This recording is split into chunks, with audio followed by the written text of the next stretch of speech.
Hey, what's up, and welcome to Hack My Growth. This episode, we are going to look at 6 keys to planning an effective inbound marketing strategy. Are you looking to grow your business but you're not sure where to start? That's where we come in.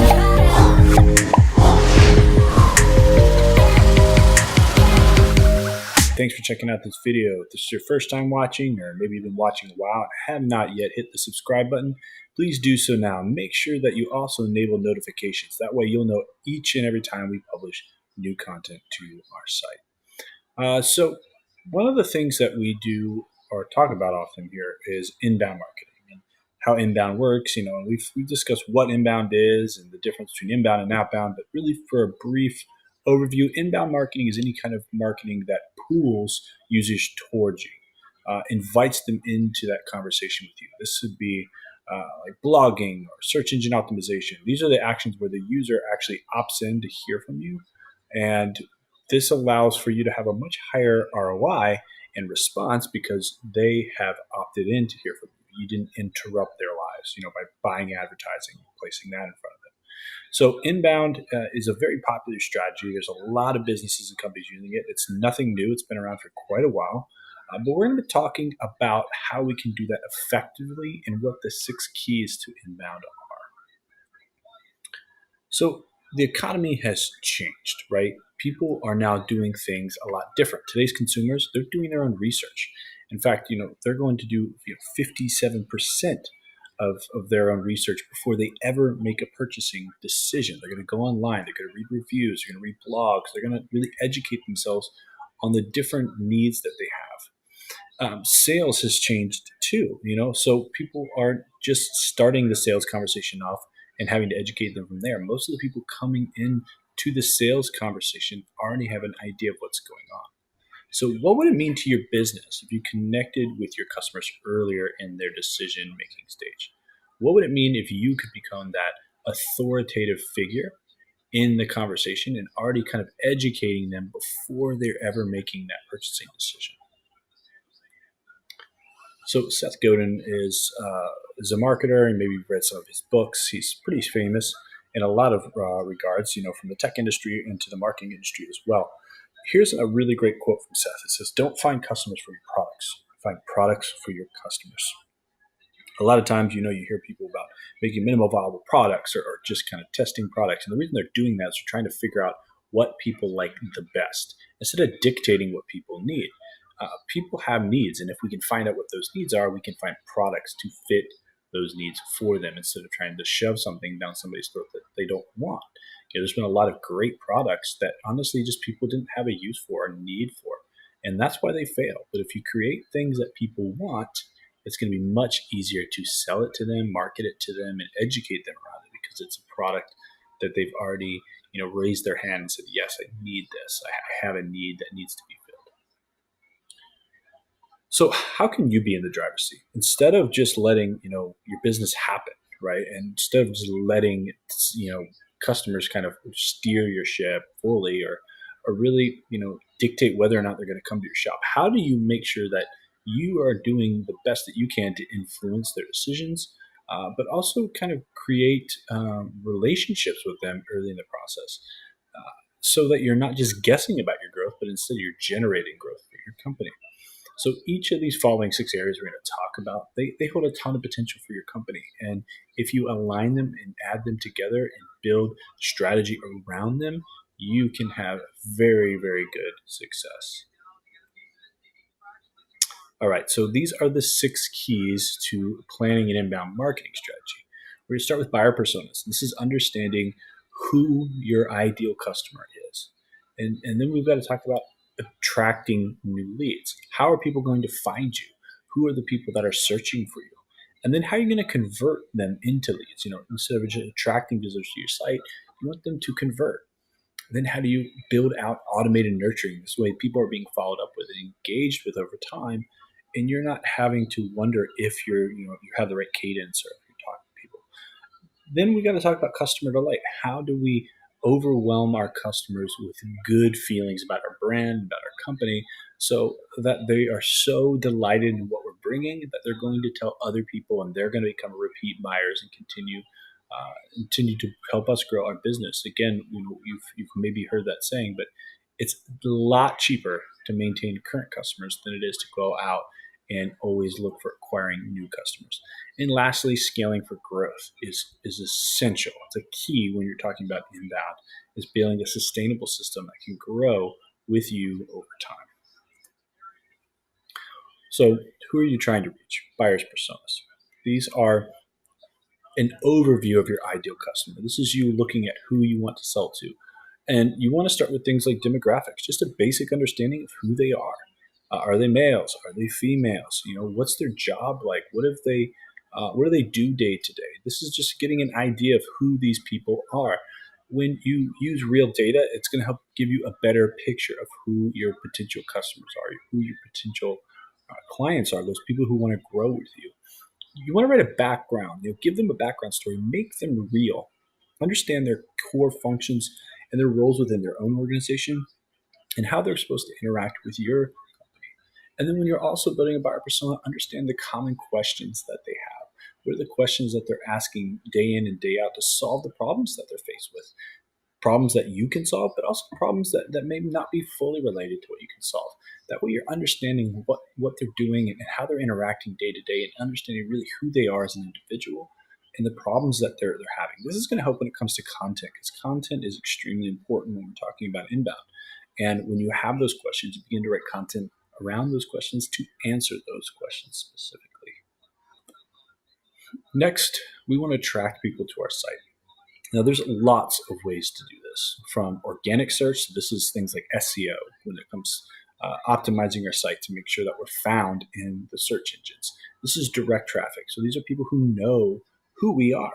So this is making sure that you rank for branding names and making sure that you have your URL and it's accessible and it's easy to use and find. There's a lot of companies that try to get cute with their URLs, but you make it very hard for people to remember those URLs. It makes it hard for them to visit your site and understand, really know where to go to learn more about you. Referral sites and guest blogging. This is getting your content out on other sites and building rapport with other bloggers and other people online. This builds reputation. This helps build backlinks. This helps just show how valuable your business is in the community and the authority that you have. And this referral traffic can be very targeted because it can be from thought leaders and people in that industry that you're already working with, serving, right? We talk about email marketing. So these are people, maybe you've gotten a bunch of emails from potential clients where you can reach out to them and really direct them back to your site. This is social media sites, right? So making sure that you're posting and adding relevant information. And again, you're not just overly promoting yourself, but you're also adding value to those followers. And then you can do some paid traffic, right? This is where Google PPC can come in, or Facebook ads, where yes, you're paying to drive people to your site, but then you're paying to show value as well. So we're getting on those sites and we're having links or ads that are highly relevant to the queries that the people are putting into the search engines or typing into their browsers. And this can also help really drive people in an inbound sense is when you are answering questions that they are looking for answers specifically for. Once you get them to your site, then you need to convert them, right? And so this is making sure that you have a conversion path and that you don't just have maybe one random contact us button that you really don't know, anything else about the prospect, or you're just kind of having them contact you. Well, by creating premium content offers, these like ebooks or slide decks or videos where you can give a ton of value, but attract people to your site and help them raise their hand. So you can ask them things like their name, their email, but also a little bit about who they are as a persona. Give them an opportunity to give you their information and give them something of really high value back to them. Maybe it's, something like 6 steps to building an inbound marketing strategy or something else along that line. And again, in order to do this, you want to make sure that you have a call to action, right? These are CTAs. These are buttons.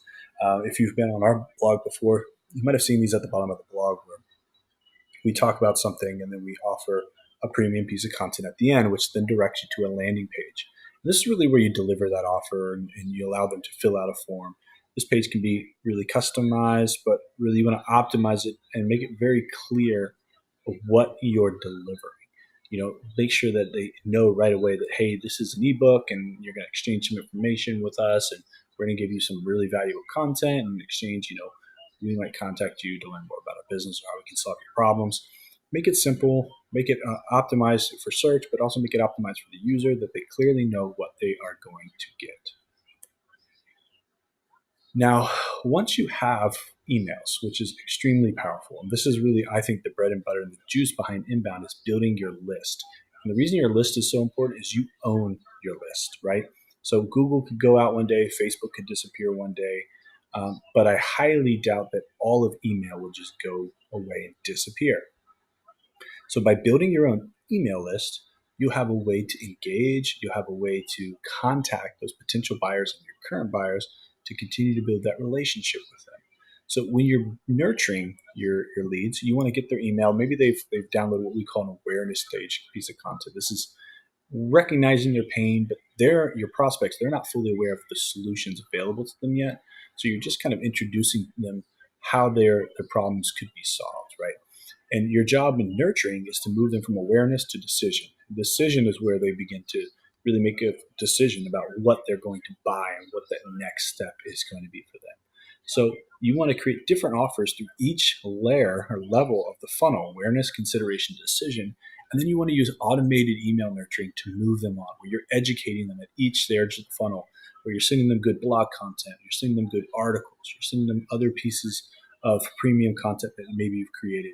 You're connecting them with maybe your software partners or other partners in the industry, depending on the industries you serve, and you walk them through the stages.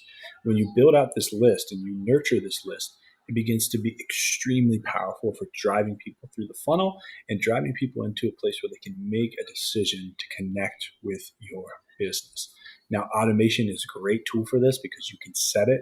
You can look at the metrics. You can watch people, how they move and adjust there, but you're not having to remind yourself all the time to send out emails and follow up with people. I highly recommend investing. We use HubSpot. We're a HubSpot partner here, but there's a number of other automation tools as well. And if you have any questions about those, please comment below, whether you want to get an introduction to HubSpot or maybe some of the other tools you might be using. But automation is extremely powerful, whether you're a small business, a medium-sized business, or a large business. It just allows you to do so much more, and relying on the power of technology to help deliver your message in a timely manner.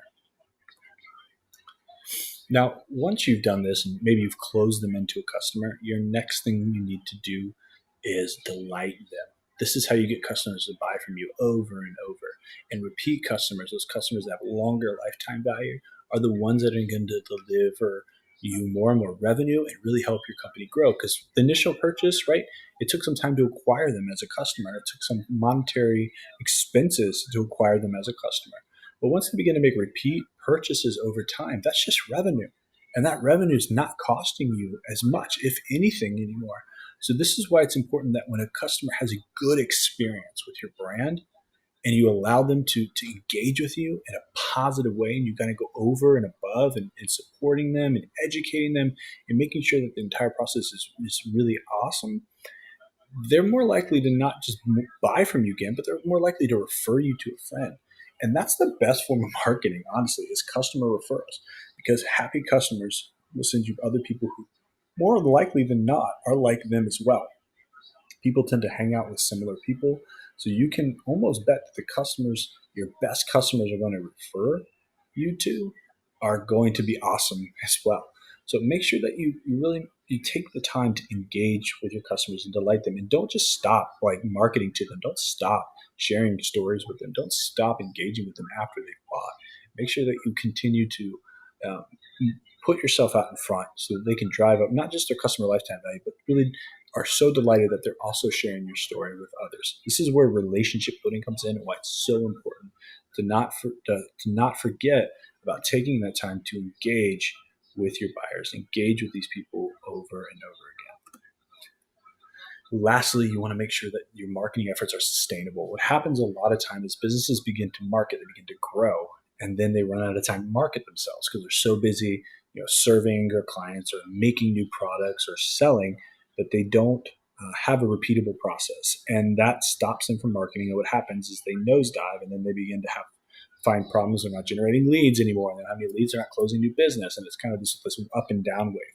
If you want to have sustained growth over time, you need to build a repeatable system, a system that's not extremely difficult, a system that doesn't have all these variables in, that you could hand off as a business owner, and allow yourself to just build and build and build. What happens over time, your growth not only goes up, but you can build, it kind of works like it's the stock market, right? It's compounding interest.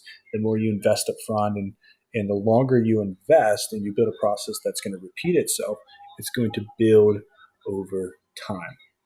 So inbound is a powerful way to engage. Let's just go back a couple slides here.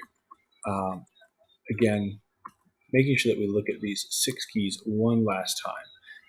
Having buyer persona, knowing who you're targeting, having a way to attract people to your site, having a way to convert them, having a way to automate them, having a way to delight them, and then scale your business for growth. These are 6 powerful keys to having an effective inbound strategy. And when you put them together and you synchronize them, this is where you really, the rubber hits the road, right? This is where you separate the pros from the Joes. And if you take time to invest in these areas and you take time to really set them up, a lot of people are so worried about just going and going and going, getting things done fast, that they forget to do the things that are essential to ensure that they have growth. And this is early where you take time in the beginning to slow down, set your campaign up right, set your marketing strategy up right, and then you can reap the benefits along the way. These are foundational. And without a good foundation, without building your foundation on stone, it's going to crumble, it's going to fall apart, and you're going to be frustrated. If you got any questions about inbound, building a strategy, or any of these 6 areas, please comment below. We'd love to continue the conversation. And until next time, happy marketing.